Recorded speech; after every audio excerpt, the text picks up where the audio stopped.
Hey, what's up? It's Phoenix and welcome back to my channel. Today, with a bit of gravity and weight and heaviness, I am going to do a special episode for my channel. And it is what could be called a confession or exegesis or even theodicy of the world.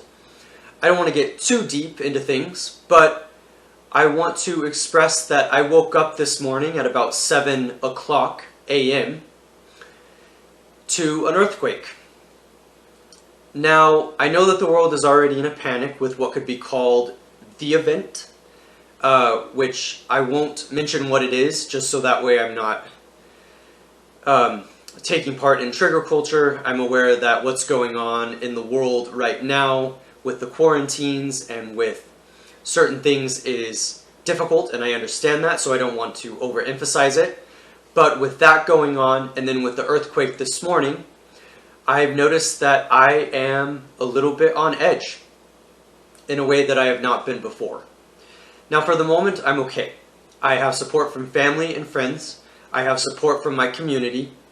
And I believe that we can come together and we can get through these calamities and catastrophes. But I have to admit, I've been scrambling a little bit to try to come to terms with what I think about these things, with what I believe, with the way that I want to live my life, and the way that I want to talk about ideas. Now, I care very much about the truth, and I will say, just as a passing example, that when I express the truth, people do not always like it, or at least when I express what I consider to be the truth, the kind of truth-seeking, people do not necessarily like it. And I feel like overall, I've kind of been pummeled with advice on the way that I should be looking at things, or even worse, what could be called proclamations of the way that I should see things.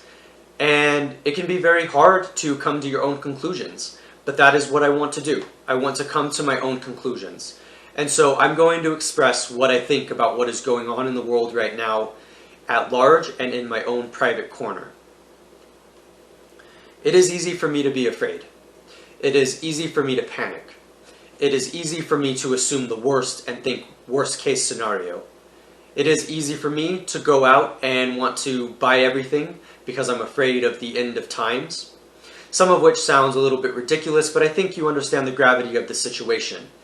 It is very easy for us to devolve into insanity, for lack of a better phrase, doing the same thing over and over again, or madness and hysteria, where we lose sight of each other, where we lose sight of ourselves. It's very easy for that to happen. I will admit that I'm afraid. I have not experienced these things before in succession. But what I will say is that the earthquake that we had today is separate from what is going on in the world with the pandemic, and because of that, I can remind myself that sometimes things happen. I've been thinking actually a lot about probability, and the way that I think of probability as a philosophical concept. Now, probability, as it involves earthquakes happening again, no one can predict or forecast an actual earthquake. It could happen right now as I'm speaking into this camera, for that matter. But probability is a guess on when something might occur. And so this is a powerful definition. In what way can we think about probability in general? And when I think of the probability of certain events happening, such as catastrophes, I realize that they can totally happen.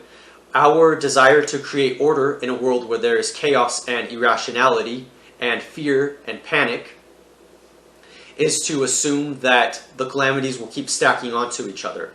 And this is a very understandable fear. And some people say stuff like this in jest to kind of make fun of what is otherwise a very serious situation.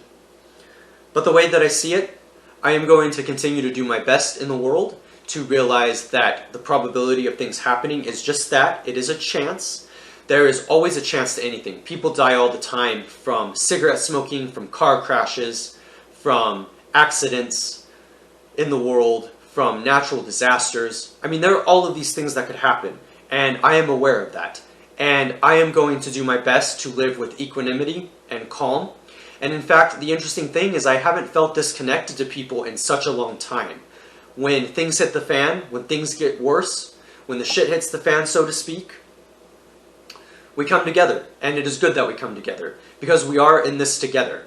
The way that we define what that means is different for each person, but we've got to get our act together, because stuff's going down, and we need to be together in this, and we need to be the best that we can we need to do the best that we can to be supportive of each other. I gravitated towards existentialist philosophy. Existentialism has a huge, I would describe, library of material, a wealth of material.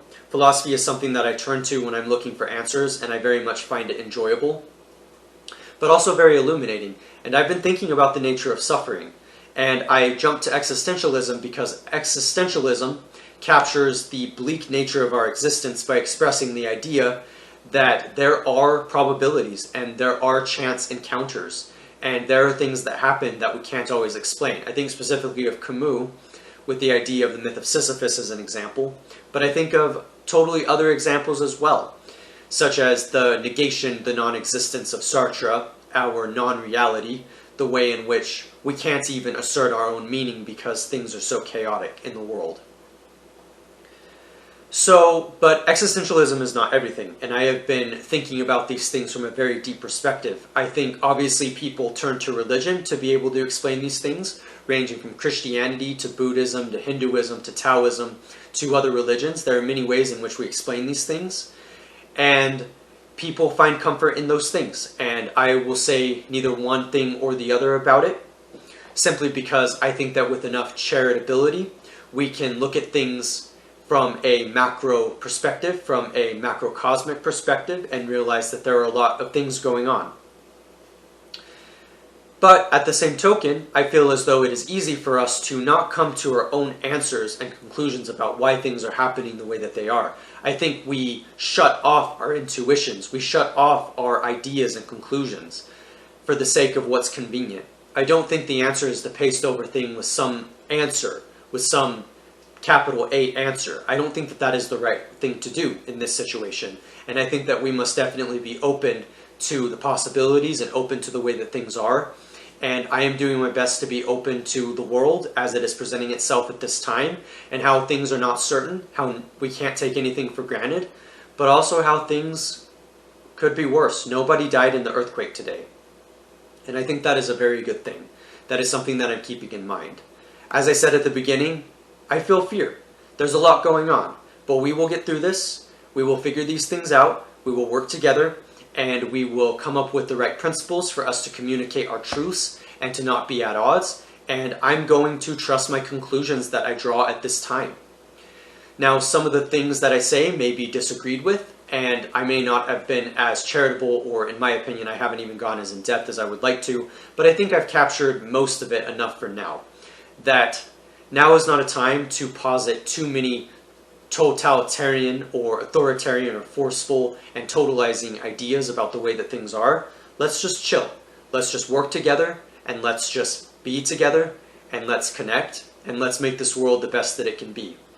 I'm Phoenix, and thank you for watching my video today, my special episode. I hope that you enjoyed this talk and found it illuminating, as difficult as it might be to talk about these things.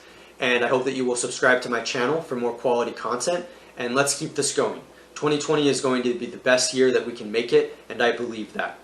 Let's not get caught up too much on our own ideas about how things should be, and let's focus on other people, and let's focus on bridging the gaps and connecting. I'm Phoenix, and thank you for watching, and we will get through this. See you next time.